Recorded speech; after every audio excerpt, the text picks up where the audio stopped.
Nagpasya akong gusto ko ng burger. Pakigawa ito. Madali ko itong mahahanda. Okay. Oh, sige, kailangan ko ng karne para sa patty. Kukunin natin ang pinakamasarap at iprito ito. Barbie? Almeki may naidwa ay sisira sa buong katawan. Sige. Oh, gagawa ako ng apple burger. Sige. Gusto ito ni Jane, kaya magdadagdag ako ng ilang sangkap. Sige, ilang pickles. Ano yan? Kadiri? Pwede ko bang subukan din? Okay, ang astig na pepino. Ang sarap. Gusto kong kainin ito palagi. Pepino na lang ang kakainin ko mula ngayon. Bakit walang nagsabi sa akin tungkol dito? Kamangha-mangha ito, syempre. Oh, sige. Ngayon ilalagay na natin sila sa burger. At syempre, ilang makatas na kamates, ilang sibuyas. Coating queso. Napoyoneta zimil sarsa. Secret bagay niyo ang mayonesa. Sige. Paano naman ikaw? Kukunin ko lang ang lahat ng kailangan ko at magsisimula na sa pagluluto. Tayo'y maghiwa ng pinya, strawberries at kiwi. Siyempre, may orange din. Magkakaroon ako ng napaka-healthy na fruit burger. Pagkatapos nito ay walang mangyayari sa iyong katawan. At tingnan mo, kamangha-mangha ito. Ken, paano ka? Oh, hindi. Okay, tama. Bakit magluluto? Ibig kong sabihin, hindi ito para sa akin. Pwede naman akong umorder ng burger. Hi, Barbie. Oo, ang laki niyan. Sa tingin ko, hindi na magugutom si Jane muli. Aba? Wow! Ang galing niyan! Ano yan? Subukan natin. Oh, Lola, ang sarap. Ano yan? Mukhang fruit burger na may paborito kong prutas. Ang sarap nila, pero hindi talaga ito ang gusto ko. At ngayon, oras na para sa higanting burger. Ano ang lasa mo? Oh, ang laki at ang sarap. Well, pinipili kita bilang panalo. Oh, baby, salamat. Ngayon, kumuha ka ng milkshake para sa akin. Pakiusap! Sige. Kaya ko ito. Well, iyan ang ulam para sa akin. Alam ko kung saan ako magsisimula. Kailangan ko ng isang scoop ng paborito kong vanilla ice cream. Ilalagay ito sa blender. Magdagdag ng ilang strawberries, ilang gatas. Wow! Pwede mo na itong ibuhos. Hindi ko pa nakikita kung ano ang hitsura ng gatas. Haluin natin lahat. Malapit na itong matapos. Ngayon, ipapakita ko sa iyo ang signature men's milkshake ni Ken. Maglalagay tayo ng goggles, kukunin ang paborito nating mga gamit. At Oreo, kailangan kitang durugin hanggang maging pira-piraso. Ano? Nakita mo ba kung paano ko ginawa yon? Oo! Ngayon, maglagay ng chocolate ice cream sa blender, kaunting gatas, ang puti nito. Pwede na nating buksan. Uy, hindi ba ito gumagana? Oh, tama. Ano ang gagawin mo kung wala ako? Astig.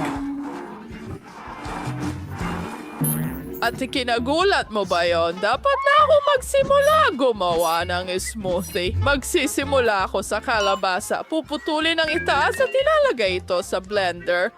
Ngayon, kamangha-mangha yun. Kailangan ko ng saging. Babalatan ko ito at ilalagay doon at sa aking bibig. Sige, isa lang ay sapat na. Kaunting orange. Ano yun ang mga mata ko? Ken, may tissue para sa iyong mga luha. Salamat, Lola. Walang anuman, gwapo. Sana nga ba ako katas ng orange? Haluin natin lahat. Ang galing. At tiyak na handa na ang aking smoothie. Kailangan kong ibuhos ito sa magandang baso at lagyan ng whipped cream sa ibabaw. Napakalambot nito, parang ulap. At syempre, kaunting tsokolate. Mahilig ako sa likidong tsokolate. Putulin natin ang dulo at maaari na tayong magsimulang magdekorasyon. Ang ganda. Halos nakalimutan ko ang mga pink na sing-sing para silang maliliit na donut. At narito ang isang tunay na donut, ilang cotton candy at syempre isang straw. Ibinubuhos ko na rin ang malamig kong chocolate shake sa isang baso. Tapos, At handa na rin ang smoothie ko. Ibinubuhos ito sa isang baso. At Baby Jane, halika na. Pipiliin ko ang pinakamaganda. Mukhang interesante ito at medyo interesante rin sa panlasa. Hindi masama. Ano yan? Yuck! Bakit ang asim? Hindi ko naman hiningi ang maasim na shake. Baka ito ay masarap? Tingnan natin. Paborito kong donut. Masarap? Ang smoothie na ito ay tiyak na cupcake.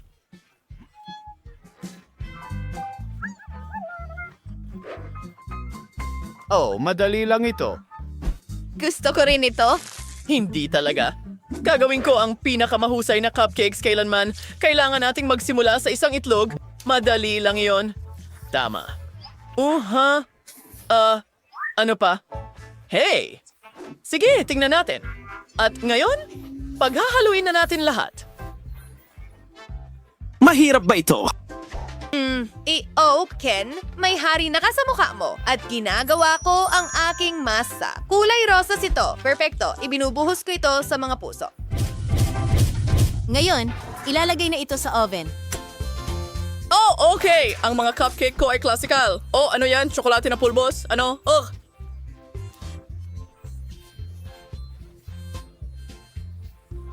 Nakakatakot yon. Diyos ko! Sige! Ngayon, ilalagay na natin ito sa mga hulmahan. At ilagay na natin ito sa oven para maghurno. Handa na ang aking mga pink na cupcake. Ang natitira na lang ay ang pagdekorasyon. Para dyan, kailangan ko ng whipped cream at ilang kumikinang na mga palamuti. Oh, ang ganda. Kamangha-mangha ito.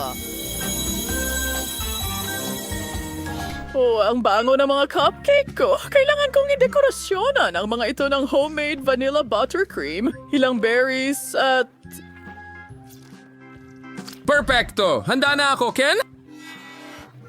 Ken, ang mga cupcake mo. Hindi. Nakagambala sa akin ang salamin na yon. Aayusin natin ito ngayon. Sige. Ang lahat ay mukhang astig. Ano yan? Kadiri sila. Hindi ko susubukan yan. Wow, ang ganda ng mga berry na ito. At ang sarap nila. Lola, kamangha-mangha. Ano ang susunod para sa akin?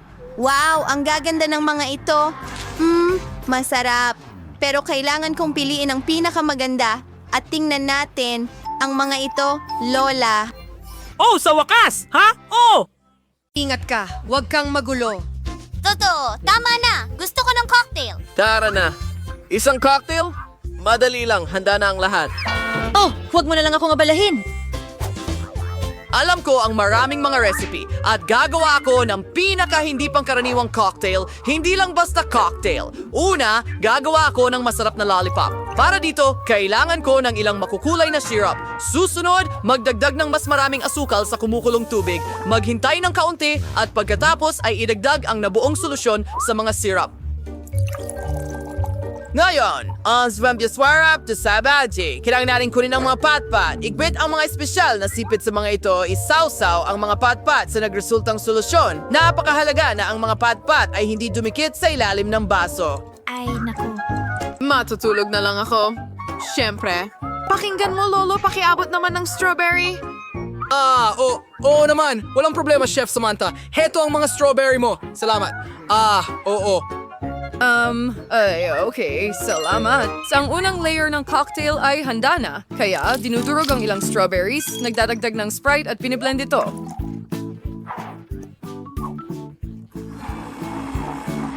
Ang diunang layer ng cocktail ay handa na. Ngayon, magpatuloy tayo. Kailangan ko ng tinadsad na mangga at yelo. Ibe-blend din natin ito ng maigi at ilalagay sa baso. Ang ikatlong layer ay magiging asul na gawa sa berries. At dekorasyonan natin ang cocktail. Oh, Diyos ko! Oh, ano ito? Lolo, patayin mo ang alarm clock mo! Ang sama! Mga babae, pasensya na. Hindi ko alam na masyado itong malakas. Hindi, tiningnan ko lang ito. Ngayon, oras na para gumawa ng cocktail. Para magsimula, kailangang isawsaw ang mga gilid ng mga baso sa asukal. At asukal na pulbos talaga. Susunod, ilagay ang mga lollipops sa isang baso at punuin ito ng Sprite. Tada! Handa na ang mga cocktail. Emma, ikaw na lang ang hindi pa gumagawa ng cocktail. Halika na! Tara na! Halika na!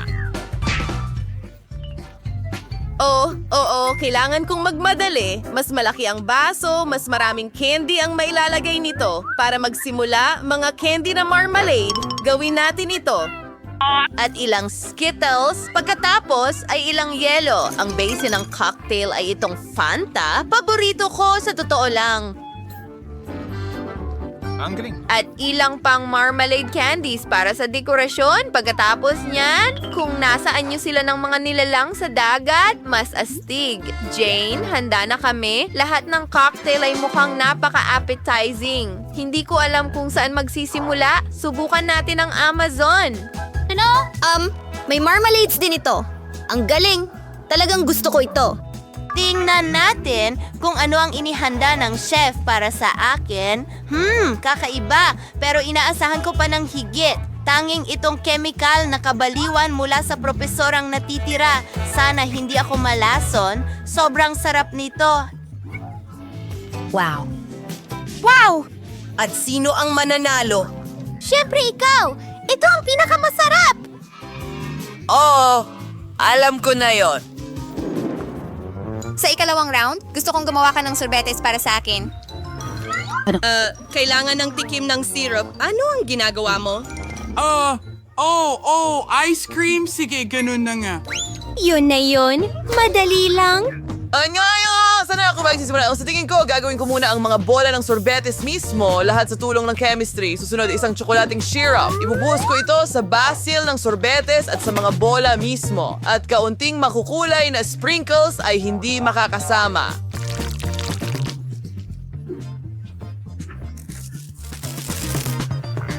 May kulang. Oh, Skittles! Oh, tiyak na Skittles. Hoy! Ano? Sige.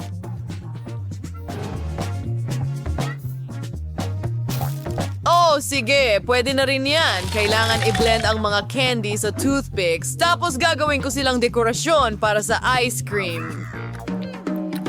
Ang sorbetes ay dapat ilagay sa freezer para tumigas ito agad. Pinupuno ko ang mga hulmahan ng candy at nagbubuhos ng kaunting soda at ilalagay sa freezer. Oh, sige. Chef, ano ang ginawa mo? Anon sa lalto lang, guys. Nag-extra ka na ko pagtunaw ng puting tsokolate sa kaserola. Pagkatapos, kailangan nating maglagay ng mga pangkulay sa tsokolate at haluin itong mabuti. Susunod, kailangan mong isawsaw ang lobo sa tsokolate. Gawin natin ito ngayon. Sige. Pumutok ito at isawsaw sa tsokolate. Wow! Ano ang ginagawa niya? Saan ka pupunta? Nakuha ko na. Kailangan ko lang ng lobo ko doon. Ihahain ko ang sorbetes sa ibabaw ng cake. Tingnan mo kung gaano ito kaganda. Emma, hindi ko na kailangan ng refrigerator. Iyon na uli.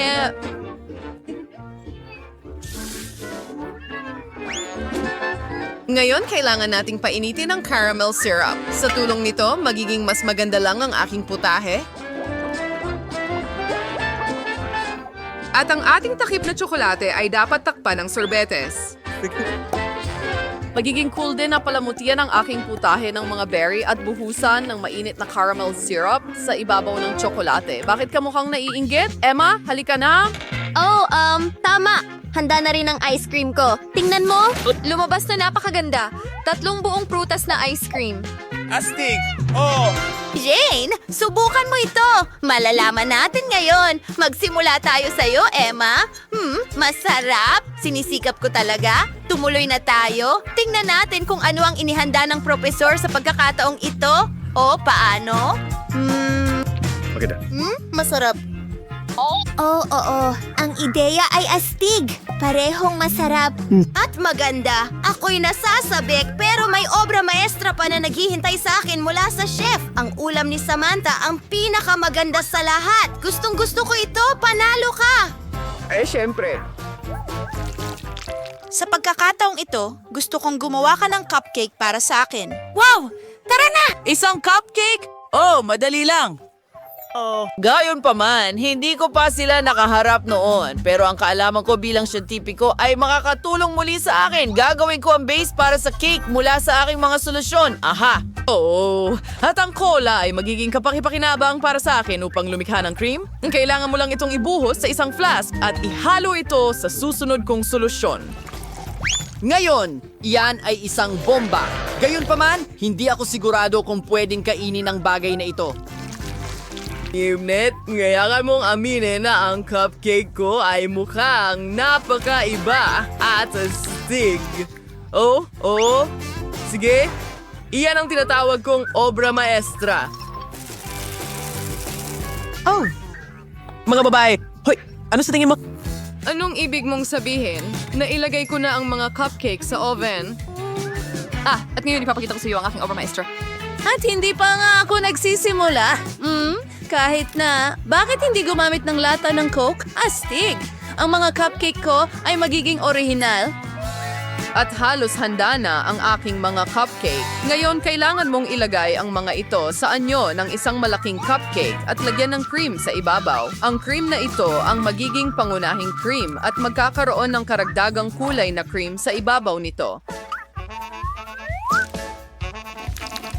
Salamat dito. Gagawa ako ng cupcake na may kulay ng bahaghari. Parang hairstyle at huwag kalimutan ang nakakatawang mukha. Tingnan mo kung gaano ito ka-cute. Oh, ang cupcake ko ay halos handa na rin. Oh, ang init, mainit. Direkta mula sa oven. Aksidente kong nagawa yon. Sa pangkalahatan, huwag mo akong istorbohin. Kailangan ko pang idekorasyonan ang cupcake ng whipped cream. Restores at Haribo Marmalades. Oh, mas tiyak. Isang Haribo Marmalade. Wala na akong iba. Jane, ano sa tingin mo? Emma, simulan natin sa iyong cupcake. Pwede mo rin itong inumin gamit ang straw. Astig! Sa ngayon. Hindi. Pero hindi ito gumagana gamit ang straw. Mas gusto kong kumain gamit ang tinidor. Tingnan natin. Masarap. Maganda. At ano ang nakakadiring bagay na ginawa ng propesor para sa akin? Blah! Ano ito? Hindi ko rin alam. Sige. At ano ang ikagugulat ko sa gawa ni Samantha? Napakagaling niyan. Isa na namang tagumpay para sa professional na chef. Siyempre, ako ay isang master, hindi tulad ng iba. Wow! Ang daming makatas na prutas dito! Ang ganda! Pansin, mga ginoo at ginang, ang unang gawain ay isang jelly cake na hugis puso. Oh, ang unang gagawin ko ay kumuha ng pinya dahil gusto ko ito at mag-ukit ng malaking puso. Woo! Salbahe na pinya! Peter, hindi ang pinya ang problema. Mali ang hawak mo sa kutsilyo. Ganito ang tamang paraan. Oh, salamat, Jane. Sa wakas, nagagawa ko ito ng tama. Ang galing nito. Ang bilis ko. At magkakaroon ako ng oras para kainin ito kasabay. Peter, hindi bilis ang mahalaga. Paraan ng paggawa ang importante. Ayos.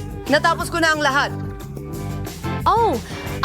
Kukuha ako ng isang kahel at babagay ito sa pinya.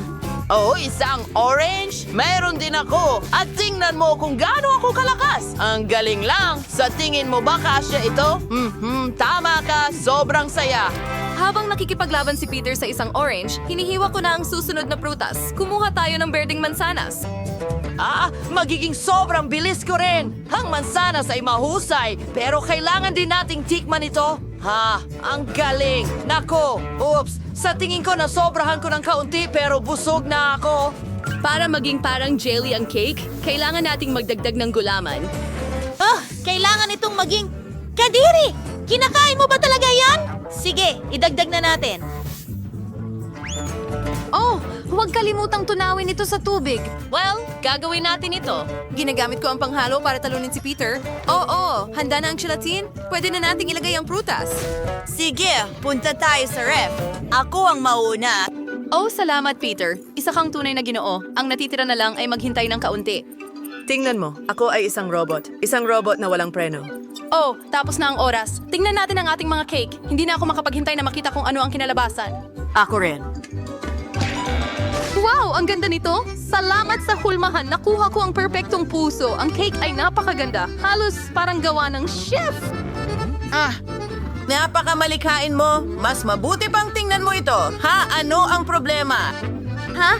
Mukhang hindi mo nahalo ng maayos ang gelatin? Ayos lang yan. Magdadagdag lang ako ng cream at magiging kahanga-hanga ito. Ano? Hindi yan makakatulong sa'yo. Kailangan mong magdagdag ng kaunting whipped cream. Ang daming berries sa mesa. Gagamitin ko ito para i-dekorasyon ang aking cake. Bagay na bagay sila sa mga prutas na meron ako dito. Ha, berry. Sabi mo, ang pakwan ba ay berry. Sige, isama natin ito sa magiging cake ko. Tada! Handa na kami para sa'yo, chef! Oh, sige. Tingnan natin kung ano ang meron ka. Oh, ang cake na ito ay replika ng orihinal. Jane, ang galing! Okay lang ba kung subukan ko? Oo, magandang hiwa. Ang hatal ay simple. Kamangha-mangha, ha, chef? Ano? Huwag kang masyadong mabilis magpuri kay Jane. Hindi mo pa natitikman ang akin. Pakiusap? Ano ito? Ano ba ang gungot? Sige, susubukan ko to. Oh, hindi talaga masarap. Nakakahiya ito. Nasobrahan ko. Oh wow, mukhang may bagong gawain. Medyo interesante ito. Masaya. Hindi na makapaghintay na subukan. Ang bagong assignment ay isang unicorn cake. Magsimula na. Magaling, kukunin ko ito. Ha, buti na lang may isa pa ako. Hey, ang ganda nito. Ang ganda ng dilaw na layer. Oh! Ang mga regular na layer ay masarap din. Idadagdag ko rin sila sa aking cake. Oh, sa tingin ko magandang ideya yon. Ang ganda nito. Nauna na naman si Jane sa akin. Paghahalo ng mga layer. Ang galing na ideya. Paano naisip ni Jane iyon? Ang unicorn cake ay dapat makulay na parang bahaghari. Buti na lang alam ko lahat ng kulay. Ang galing! Hoy, ibalik mo yan. Oh, ano pa ang gusto mo? Ako ang nauna. Hindi mo ginawa! Nako, napunit ang piraso. Kulang ito. Ayos lang. Kailangan lang nating pulutin ang mga nahulog na piraso. Tingnan mo yan. Hindi natin kailangan ng balahibo. Oo nga. Walang makakakita nito sa ilalim ng cream. Oo, hindi mo pwedeng ilagay ang pagkain mula sa sahig sa cake. Marumi iyon. Sige, hindi ko na ilalagay ang huling layer. Gusto ko ang cream. Ang tamis at sarap. Sayang hindi mo matitikman. Marami kang namimiss. Ang cream na ito ay perpekto para sa aking cake. Oh, halika dito, kaibigan. Maginhawa ka sa aking cake. Dito ka nababagay. Well, hindi ito perpekto, pero ayos lang. Oh, Jane! Okay, sa tingin ba din aling sungay ang pipiliin ko? Baka ginto, ang natitira na lang gawin ay idikit ang mga mata at taingan. Sang-ayon ako. Tingnan mo ang gaganda ng mga tainga. At ngayon, syempre, ilang sungay. Oh, kailangang ilagay lahat. Ano? Si Jane ay nagdedekorasyon ng cake gamit ang marshmallows. Gusto ko ring gawin yan, pero kukuha ako ng asul na tuldok. Oh, huwag kalimutan ng sprinkles, Peter. Oh, ang cute naman yan. Nakakatuwa. Salamat, Jane. Lagi kang may magagandang ideya. Chef, tingnan mo, tapos na ako. Sige, ipakita mo sa amin ang nagawa mo. Oh, Peter, magulo na naman ang cake mo. At ang gawa ni Jane sa kabilang banda ay muling nakalulugod sa aking mata. Magaling na bata. Mahusay ang ginawa mo. At isa pa, naputol pa ito. May tunay kang talento, Jane. Talagang natutuwa ako. Oh, Peter, sige. Ibigay mo sa akin ang cake mo. Nakakainis, Kadiri! Galing ba sa sahig ang pagkain na yan? Pasensya na, pero si Jane ang panalo. Binabati kita. Yui, sinubukan ko ng husto.